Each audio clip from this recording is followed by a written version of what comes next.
নমস্কার। গল্পকথক মিতার পরিবারে তোমাকে জানাই আবারও অনেক অনেক স্বাগত। আজ আমি পাঠ করে শোনাচ্ছি নরেন্দ্রনাথ মিত্রের এক পো দুধ ছোট গল্পটি। তো চলো শুরু করা যাক আজকের গল্প পাঠ। ব্যবস্থাটা লতিকাই করল প্রথমে। স্বামীর জন্যে এক পো দুধ রোজ করে বসল। 1.5 পো দুধ খুকির জন্যে রাখতেই হয়। 1.5 বছরের শিশুকে খালি সাগু বার্লি খাইয়ে তো আর রাখা যায় না। তার থেকেও 2-4 চামচ চায়ে ব্যয় হয়। সস্তা মিল্ক পাউডার দিয়ে চা খেতে খেতে সকাল সন্ধেয় 2 কাপ চা মাঝে মাঝে একেবারেই বিস্বাদ হয়ে আসে বিনোদের। একদিন গোয়ালা দুধ দিয়ে যাওয়ার পর স্ত্রীকে সে বলল, 1 চামচ দুধ দিয়ে আর চা করো দেখি। দুধ দেওয়ার বদলে লতিকা মুখ ঝামটা দিল। তোমার যেমন কথা, দুধ পাবো কোথায়? কত যেন সেরে সেরে দুধ রাখা হয়। খুকির জন্য এই তো 1 ফোঁটা দুধ, তাও যদি তোমার চায়ে দেই তাহলে ও খায় কি? বিনোদ বলল, থাক থাক আর চেঁচিও না। দিন 2 চুপচাপ কাটল। লতিকা দেখল স্বামীর দিকে তাকিয়ে তাকিয়ে। খাটতে খাটতে লোকটির চেহারা একেবারে হাড্ডিসার হয়ে গেছে। এই তো 30-32 বছর মোটে বয়স। এরই মধ্যে বিনোদের 2 গাল ভেঙেছে, চোয়াল জেগেছে, কেমন যেন বুড়ো বুড়ো হয়ে গেছে দেখতে। লোকটির দিকে যেন আর তাকানো যায় না। 1 দিন গেল, 2 দিন গেল। 3 দিনের দিন ভোরবেলায় হাতল ভাঙা চায়ের কাপটি ঠিক অন্য দিনের মতোই স্বামীর সামনে এনে রাখল লতিকা। বিনোদ দেখে অবাক। চায়ের কাপে চা নয়, কানায় কানায় ভর্তি দুধ। বিনোদ বলল, এ আবার কি? খুকির দুধ দিলে নাকি সবটুকু? লতিকা বলল, না না, তুমি খাও। খুকির দুধ দেব কেন? তোমার জন্য আলাদা করে রেখেছি। যা ছিঁড়ি হয়েছে তোমার, সপ্তাহখানেক কি 15 দিন খেয়ে দেখো, চেহারাটা যদি একটু ফেরে। এবার আর সামনে 1 কাপ দুধ দেখল না বিনোদ, দেখল দুধ সাগর। স্ত্রীর গোপন হৃদয়ের প্রেম সাগরের প্রতিরূপ। কবে যে সে লতিকাকে বিয়ে করেছিল তা ভুলেই যেতে বসেছিল বিনোদ। আজ ফের যেন মনে পড়ে গেল। লতিকার চোয়াল জাগা ফ্যাকাশে মুখ, 12 বছর আগেকার কুমকুম চন্দনে সাজানো আর একটি মুখের কথা তাকে মনে করিয়ে দিল। বিবর্ণ কোটরগত 2টি চোখ দেখে মনে পড়ল শুভদৃষ্টির সময়কার একটি ষোড়শী কমলাক্ষীকে। বিনোদ বলল, কিন্তু খরচ বেশি পড়ে যাবে যে। লতিকা বলল, যায় যাবে, তুমি রোজগার করো। তোমার জন্যে সংসারের খরচ যদি একটু বাড়ে, বাড়লই বা। আর কিছু না বলে দুধের কাপে চুমুক দিল বিনোদ। একটু দূরে দরজার কাছে মেঝের ওপর মাদুর পেতে স্কুলের পড়া পড়ছে সুনীল, বিনোদের 9 বছরের ছেলে। ওর পরে আর খুকির আগে আরও যে 3টি ছেলে মেয়ে হয়েছিল তারা কেউ নেই। সুনীল পাড়ার হাই স্কুলে ক্লাস 5-এ পড়ে। অনেক চেষ্টা চরিত্র করে ওর হাফ ফ্রি শিপ জোগাড় করেছে বিনোদ। বইপত্রও সব কিনে দিয়েছে। ইংরেজি গ্রামার পড়তে পড়তে বাপের দুধ খাওয়ার দিকে সে একবার মুখ ফিরিয়ে তাকালো। তারপর নিজেই লজ্জা পেয়ে ফের গলা ছেড়ে আরো জোরে জোরে পড়তে লাগলো। Lion lioness, lion lioness, fox vixen, fox vixen. Binod একটুকাল ছেলের জেন্ডার পাঠ কান পেতে শুনল। তারপর বলল, তুই একটুখানি খাবি নাকি দুধ? ও সুনীল। সুনীল মুখ না ফিরিয়েই বলল, না, তুমি খাও, আমার দুধ লাগবে না। Fox vixen, fox vixen. বিনোদের লজ্জা দেখে লতিকা বলল, তুমি খাও, ওর জন্য আবার আর একদিন রেখে দেব। পরীক্ষার সময় আমার সোনার জন্যে রোজ দুধ রাখব। সুনীল মুখ না ফিরিয়েই বলল, আমার জন্যে কারো দুধ রাখতে হবে না, আমি দুধ খাইনি। Dog bitch, dog bitch. Binod এবার কেন যেন ধমক দিয়ে উঠল। ওই কয়েকটা কথা মুখস্থ করতে তোর কতক্ষণ লাগবে? কাল রাত্রেও তো ওই জেন্ডারই পড়েছিস। বিনোদের ছোট ভাই বিজন ওঠে একটু দেরিতে। হাত মুখ ধুয়ে গামছা দিয়ে মুখ মুছতে মুছতে ঘরে এসে ঢুকল। কি বৌদি, চাটা হয়ে গেল নাকি তোমাদের? বিএ পাশ করে বিজন বছর 2 যাবৎ বেকার রয়েছে। প্রথম প্রথম ভারী ছটপট করত, এখন গা সওয়া হয়ে গেছে। খানিকটা যেন নিশ্চিন্ত ভাবই এসেছে আজকাল। বিজনের কথার জবাবে লতিকা বলল, না ভাই, তোমাকে ফেলে কি চা আমরা খাই যে আজ খাবো? বিজন হেসে বলল, দাদা বুঝি তেষ্টার চোটে না থাকতে পেরে খালি কাপেই চুমুক দিচ্ছে? দাদাকে 1 কাপ চা করে দিলেই পারো। বিনোদ আর লতিকা পরস্পরের মুখের দিকে তাকালো। বিজন কি জেনে শুনে ব্যঙ্গ করছে? কিন্তু ও তো তেমন ছেলে নয়। বিনোদ লজ্জিত হয়ে অপরাধীর ভঙ্গিতে বলল, চা নয় বিজু, দুধ খেলাম 1 কাপ, তোর বৌদি রেখে দিয়েছিল।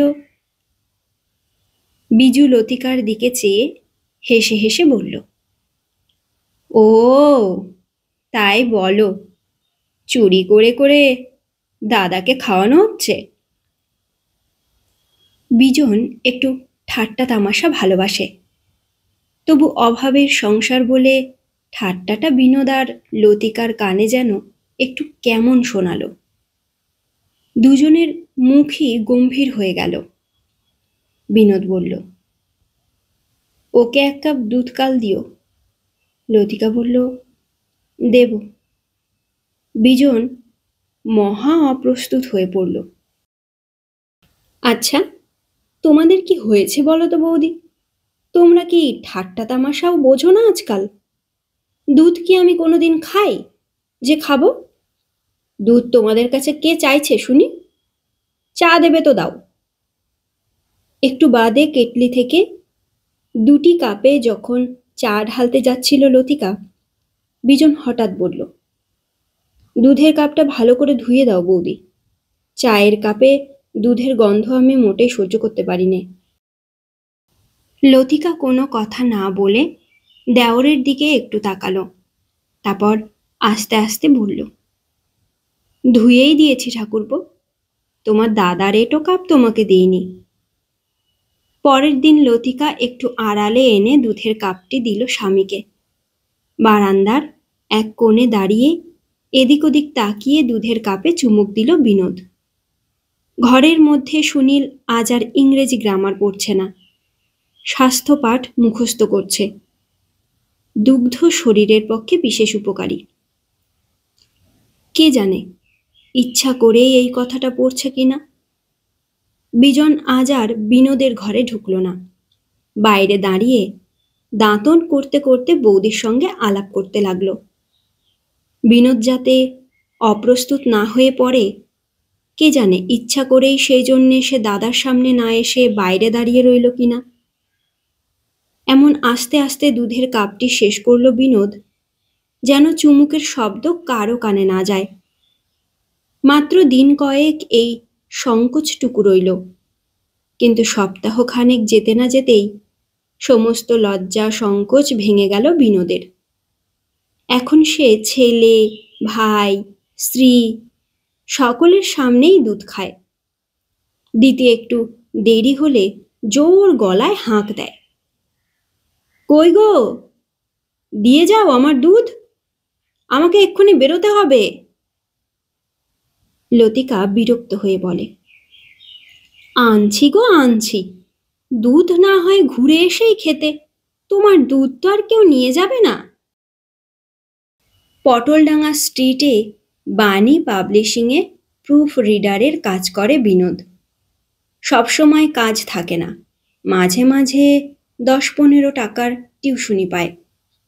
ইন্স্যুরেন্সের একটা এজেন্সি আছে, পরিচিত বন্ধুদের পিছনে হাঁটাহাঁটি করে স্যান্ডেল ক্ষয় করে ফেলে, তবু বছরে ৩-৪ হাজারের বেশি দিতে পারে না। কিন্তু বিনোদ দাস বাইরে যতই অকিঞ্চন হোক, ইন্টালির এই অনরেট সেকেন্ড লেনের ৭-৩-২-এর একতলা বাড়ির কোণের দিকের ঘরখানায় সে সম্রাট, সংসারের সর্বময় কর্তা। এই সংসারের জন্যে সে শেষ রক্তবিন্দু পর্যন্ত দিচ্ছে, আর ১ কাপ দুধে তার অধিকার নেই? নিজের রোজগারের পয়সায় সে নিজে দুধ খাবে, তাতে অত লজ্জা কিসের? বিনোদ দুধ খেতে লাগল। ২ সপ্তাহ কাটল, ৩ সপ্তাহ কাটল। লতিকা ভাবল, বিনোদ বুঝি এবার নিজেই না করবে, বলবে, আর দিও না দুধ, এবার বন্ধ করে দাও। কিন্তু বিনোদের যেন সেদিকে মোটেই খেয়ালই নেই। ১ মাস বাদে গয়লা ৭.৫ টাকা বেশি বিল করল দুধের। লতিকা তো ভাবনায় অস্থির, কোন দিক থেকে ক টাকা কেটে এই ৭.৫ টাকা পুড়িয়ে দেবে। গোয়ালাকে ২-৩ দিন বাদে টাকা নিতে আসবার অনুরোধ করে লতিকা বলল, ১ পো করে যে বেশি দুধ নিয়েছি, এ মাস থেকে তা আর দিতে হবে না, তুমি আগের ১.৫ পো করেই দিও। ঘরের মধ্যে প্রুফ দেখছিল বিনোদ। এ কথা শোনার সঙ্গে সঙ্গে সে বেরিয়ে এসে নিজেই বলল, না হে, এ মাসও ১ পো করে বেশিই দাও। দুধটা বেশ ভালোই তোমার, শরীরটা যেন একটু শুধরেছে বলে মনে হচ্ছে। দেখি আর ১ মাস খেয়ে। গোয়ালা চলে গেলে লতিকা বলল, আচ্ছা, তোমার আক্কেলখানা কি? তুমি যে দুধের খরচ এ মাসেও বাড়িয়ে দিলে, টাকা দেব কোত্থেকে? বিনোদ ভারী অপমানিত বোধ করে স্ত্রীকে ধমক দিয়ে বলল, টাকা কি তুমি দাও, যে টাকার ভাবনা ভাবছ? টাকা যে দেয় সেই দেবে। সারাদিন তোমাদের জন্য খেটে মরছি, আর ১ ফোঁটা দুধ জুটবে না আমার কপালে? লতিকা বলল, জুটবে না কেন? ১ পো কেন? আমি বলি ১ সের করে দুধ রাখো তুমি। ৭০-৭৫ টাকা তো সব দিয়ে রোজগার করো, তা নিজেই তুমি খাও। দুধ খাও, ঘি খাও, মাংস খাও, পোলাও খাও। সংসারের আর মানুষের দিকে তোমার চেয়ে দরকার কি? বিনোদ চটে গিয়ে বলল, খাবই তো, আমার টাকা পয়সায় আমি খাবো, আমি পরব, তাতে তোর কি? সকালবেলায় দুধের কাপটি ফিরিয়ে দিল বিনোদ, কিন্তু রাত্রে খাওয়ার সময় যখন বাটিতে করে ফের খানিকটা গরম দুধ স্বামীর সামনে ধরে দিল লতিকা, বিনোদ আর ফিরিয়ে দিতে পারল না। সারা দিনভর আজ তার কাজের ফাঁকে ফাঁকে মনে হচ্ছিল, কি যেন খায়নি, কি যেন পায়নি, কি যেন বাদ গেছে জীবন থেকে। সারাদিনের খাটুনির শেষে অনেক বঞ্চনা, অনেক আশাভঙ্গের পর রাত ১০টার সময় বাসায় ফিরে ডাল আর ডাঁটা চচ্চড়ি দিয়ে বাজে আটার শুকনো রুটি চিবিয়ে চিবিয়ে শেষে যখন ছোট একটু বাটিতে সাদা তরল পানীয়টুকু দেখতে পেল বিনোদ, ওর মন বলে উঠল, এই সেই হারানো বস্তু, এই সেই পরম বস্তু। বাটিটুকু ছোট হলে কি হবে, আজকের দুধটুকু বেশ ঘন আওটা, উপরে একটু সরও পড়েছে। সরটুকু চেখে চেখে খেল বিনোদ, তারপর বলল, আরো ২খানা রুটি দাও তো ছিঁড়ে, দুধের সঙ্গে খাই। পেটটা যেন কিছুতেই ভরছিল না। কাল থেকে দুধটা রাত্রেই দিও। লতিকা হাসি চেপে বলল, তাই দেব। কিন্তু আশ্চর্য, পরদিন রাত্রে বিনোদ দেখে পাতের ওপর শুধু রুটির রাশি রয়েছে, পাতের কাছে দুধের বাটি নেই। উৎকণ্ঠিত হয়ে বিনোদ জিজ্ঞেস করল, দুধ কি হলো? লতিকা বলল, সুনীলকে দিয়েছি। আজ তো একবেলার জন্যেও আর মাছ আসেনি। খাওয়া নিয়ে বড়ই মাতলামি করছিল। রোজ দুধ চায়, আজ দিলাম ওকে। বিনোদ গম্ভীরভাবে বলল, বেশ করেছ। দিন কয়েক বাদে ফের একদিন বিনোদের পাতের কাছে দুধের বাটির অভাব হলো। সে কিছু জিজ্ঞেস করবার আগেই লতিকা বলল, আজ কিন্তু তোমার দুধটুকু ঠাকুরপোকে দিয়েছি। চাকরির চেষ্টায় বেরিয়েছিল, ফিরে এলো দুপুরের পর। খেতে বসে ভাত আর পারে না খেতে। রোজই তো ওই চিংড়ির কুচো আর পুঁই চচ্চড়ি। একটু আমসত্ত্ব ভিজিয়ে আজ দিলাম ওকে ওই দুধটুকু। বললে বিশ্বাস যাবে না, তাই দিয়ে ঠাকুরপো আধ থালা ভাত খেয়ে উঠল। বিনোদ বলল, বেশ করেছ, কিন্তু চাকরির কথা কি বলল? অত যে সুপারিশ চিঠি ফিটি জোগাড় করে পাঠালাম, কি হলো তার? লতিকা বলল, হয়নি, বলে দিয়েছে খালি নেই। বিনোদ বলে উঠল, ওর জন্যে খালি আর হবেও না। দুধই খাওয়াও আর আমসত্ত্বই খাওয়াও, জীবনে ওর চাকরি হবে না বলে দিলাম।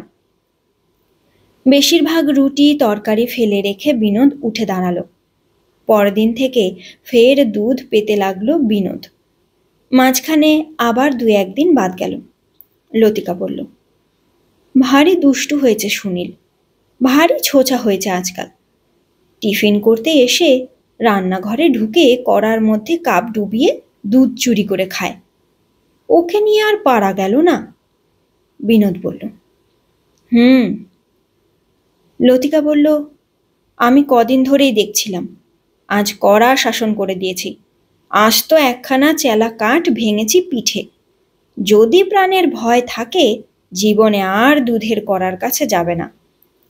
বিনোদ বলল, হুম, ছেলেবেলা থেকেই এত লোভ ভালো না। আরও কাটল দিন কয়েক। তারপর ফের একদিন পাতের কাছে দুধের বাটি দেখতে না পেয়ে বিনোদ জিজ্ঞেস করল, আজও কি সুনীল দুধ চুরি করে খেয়েছে নাকি? ওর সাহস তো কম নয়, অত মার খাওয়ার পরেও। লতিকা মুখ টিপে একটু হেসে বলল, না, আজ আর ও চুরি করেনি। পাশের বাড়ির সাদা বেড়ালটা এসে দুধ খেয়ে গেছে। বিনোদ রাগ করে উঠল, পাশের বাড়ির বেড়ালে এসে দুধ খেয়ে গেল, আর তুমি হাসছ? এত দামি দুধ ঢেকে টেকে সাবধান করে রাখতে পারো না? 4 আনা করে 1 পো দুধ, সোজা কথা। গেল তো কতগুলি পরের বাড়ির বেড়ালের পেটে। পয়সা তো আর নিজে কামাই করো না, কি বুঝবে তার মর্ম? লতিকা বলল, নিজে কামাই না করলেও বুঝি, ভয় নেই। সত্যি আর পরের বেড়ালে কড়া থেকে দুধ খেয়ে যায়নি। আমি অত অসাবধান না। তোমার নিজের বেড়ালই খেয়েছে দুধ, হলো তো? লতিকা ফের একটু হাসল। বিনোদ এবারও ব্যাপারটা বুঝতে না পেরে বলল, রাত দুপুরে কি যে মশকরা করো, ভালো লাগে না। কি হয়েছে খুলেই বলো না বিষয়টা। লতিকা এবার বিষয়টা খুলেই বলল। কদিন ধরেই তার অম্বলের দোষটা বেড়েছে। যা খায় তাই ভিতর থেকে বেরিয়ে আসে। টকটক ঢেকুর ওঠে, সারাদিন অস্থির অস্থির লাগে। আজ দুপুরের পর একেবারে বমি হয়ে গেল। যা খেয়েছিল কিছুই রইল না পেটে। বিকেলবেলায় খিদে আর বাঁচে না, কি খায় কি খায়, অথচ যা মুখে দেবে তাতেই অম্বল হবে। অবস্থা দেখে দোতলার মুখুজ্জেদের মাসিমা বললেন, এক কাজ করো বৌমা, ঘরে তো তোমাদের দুধ আছে, তার মধ্যে 1 মুঠ খই ভিজিয়ে খাও, তাতে অম্বল হবে না, দেহটাও ভালো থাকবে। লতিকা তার পরামর্শই নিল। তাই কি সুস্থভাবে খাওয়ার জো আছে? স্কুল থেকে সুনীল এসে হাজির। মা, তুমি লুকিয়ে লুকিয়ে কি খাচ্ছ? মধু খাচ্ছি, নে। তার হাতেও দিতে হলো 1 দলা। খাওয়া শেষ করে থালার ওপর সশব্দে গ্লাসটা তুলে রেখে বিনোদ বলল, তা খেয়েছো খেয়েছো, তার অত ভনিতার কি ছিল? বেড়াল, অম্বল, কত কি! বললেই পারতে, দুধ খাওয়ার ইচ্ছে হয়েছিল তাই খেয়েছি। লতিকা ভেবেছিল তার দুধ খাওয়ার কথা শুনে স্বামী একটু হাসবে, হয়তো একটু ঠাট্টা পরিহাস করবে, কিন্তু স্বামীর মুখ দেখে, মূর্তি দেখে সে প্রথমে খানিকটা অবাক হয়ে থেকে অতিমাত্রায় সবাক হয়ে উঠল। তোমার ধারণা আমি স্বাদ করে খেয়েছি, ইচ্ছে করে খেয়েছি? বিনোদ বলল, না, ইচ্ছে করে খাবে কেন? পাড়ার আর কেউ এসে তোমার গলায় ঢেলে দিয়ে গেছে। লতিকা বলল, খেয়েছি তো বেশ করেছি।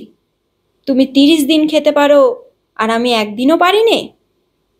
বিনোদ আঁচাতেই যেতে যেতে মুখ ফিরিয়ে তাকিয়ে অদ্ভুত একটু হাসল।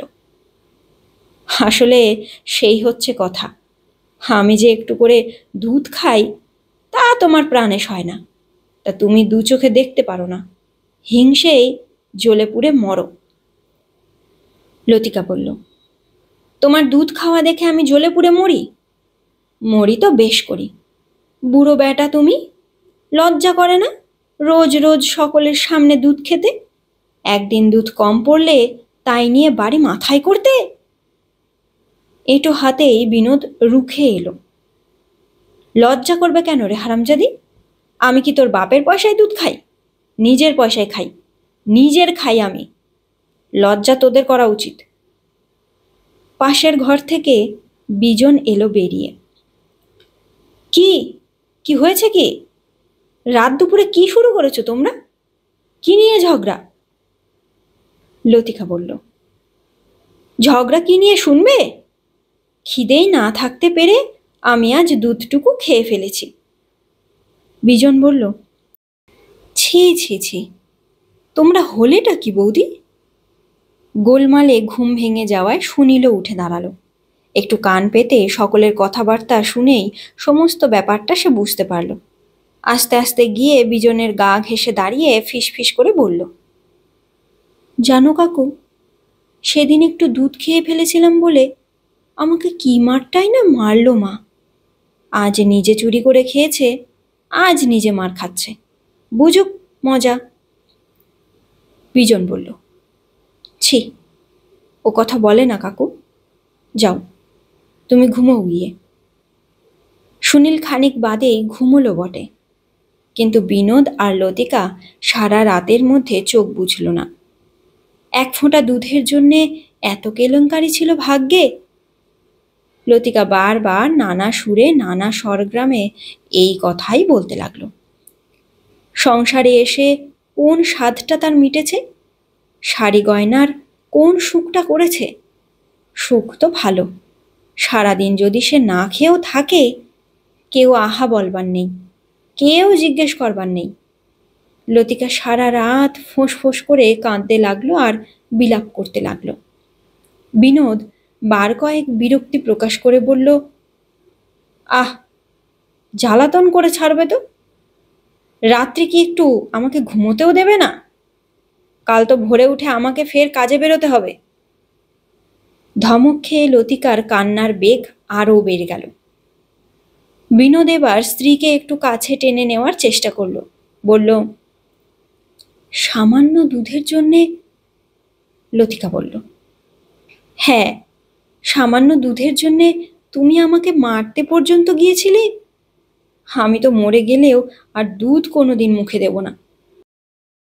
অনেক সাধ্য সাধনায় স্ত্রীকে শান্ত করল বিনোদ। শেষ রাত্রে দেখা গেল কোলের মেয়েকে বাঁ দিকে সরিয়ে রেখে লতিকা বিনোদের কোলের কাছে এসে ঘুমিয়েছে। পরদিন ভোরে গোয়ালা দুধ দিয়ে গেল। লতিকা তাড়াতাড়ি জাল দিয়ে নিয়ে এলো দুধ, কাপে ঢেলে বিনোদের সামনে এগিয়ে দিল। বিনোদ বলল, এ আবার কি? লতিকা বলল, এখনই খাও, সারাদিন ভর এ দুধ আমি রাখতে পারবো না, কে কখন এসে মুখ দেবে তার ঠিক কি। বিনোদ আর কিছু না বলে বাঁ হাতখানা আলগোছে স্ত্রীর পিঠের উপর রেখে মৃদু হেসে দুধের কাপটি তার মুখের সামনে তুলে ধরল। লতিকা হেসে বলল, হয়েছে, থাক। কি বৌদি, চা কদ্দূর? বলে বিজন ঘরে ঢুকেই থমকে গেল। মুখ ফিরিয়ে নিয়ে তাড়াতাড়ি পালিয়ে যাচ্ছিল। লতিকা দুধের কাপ হাতে ওর সামনে গিয়ে দাঁড়ালো। পালাচ্ছ কেন ঠাকুরপো? নাও, দুধটুকু নাও তুমি আজ। আহা, কি চেহারাখানাই করেছ! নাও, দুধটুকু নাও। বিজন বলল, তোমার চেহারাখানাই বা এমন কোন বীরাঙ্গনার? তুমিই খাও বৌদি। লতিকা বলল, তুমি খেলেই আমার খাওয়া হবে ঠাকুরপো। বিজন আর কোনো কথা না বলে দুধের কাপটি হাতে নিল। পূর্ব দিকের বারান্দায় সুনীল মাদুর বিছিয়ে বইপত্র নিয়ে বসেছে, আর আর চোখে তাকাচ্ছে ঘরের দিকে। দেখছে বাবা মা কাকার অদ্ভুত কাণ্ড। সুনীল একা নয়, তার কাছে এসে বসেছে পাশের বস্তির ফটিক। সে তাদের ক্লাসেই পড়ে, কিন্তু সুনীলদের চেয়েও তাদের অবস্থা খারাপ। সব বই কিনে পড়তে পারে না। শুধু যে নোট বইগুলি তার নেই তা নয়, মূল ইংরেজি বইখানা পুরনো কিনেছিল বলে একটা গল্পের খানতিনেক পাতাই তার মধ্যে নেই। বোধহয় আগের মালিক নকল করবার জন্যে ছিঁড়ে নিয়েছিল। ফটিক পেন্সিল দিয়ে নিজের খাতায় গল্পের সেই ছিঁড়ে যাওয়া অংশটা লিখে নিচ্ছিল। বিজন বারান্দায় নেমে সুনীলকে হাতের ইশারায় কাছে ডেকে নিল। তারপর দুধের কাপটি তার সামনে ধরে বলল, নে সুনীল। সুনীল বলল, তুমি খাও কাকা, তুমি তো কোনোদিনও খাও না। বিজন বলল, আরে তুই খা, তুই খেলেই আমার খাওয়া হবে। সুনীল আর কোনো কথা না বলে কাপটি নিয়ে ফিরে এলো নিজের জায়গায়। ফটিক মাথা নিচু করে পড়া টুকছে। কালো রোগা চেহারা, কিরকির করছে হাড়গুলো। পিঠের দুটো হাড় গরুর পাখির দুই ডানার মতো উঁচু হয়ে রয়েছে। দেখে দেখে সুনীল বলল, এই ফটিক শোন, লেখা পরে টুকিস, দুধের কাপটা ধরত। ফটিক মুখ তুলে লজ্জিতভাবে বলল, না ভাই, তুই খা।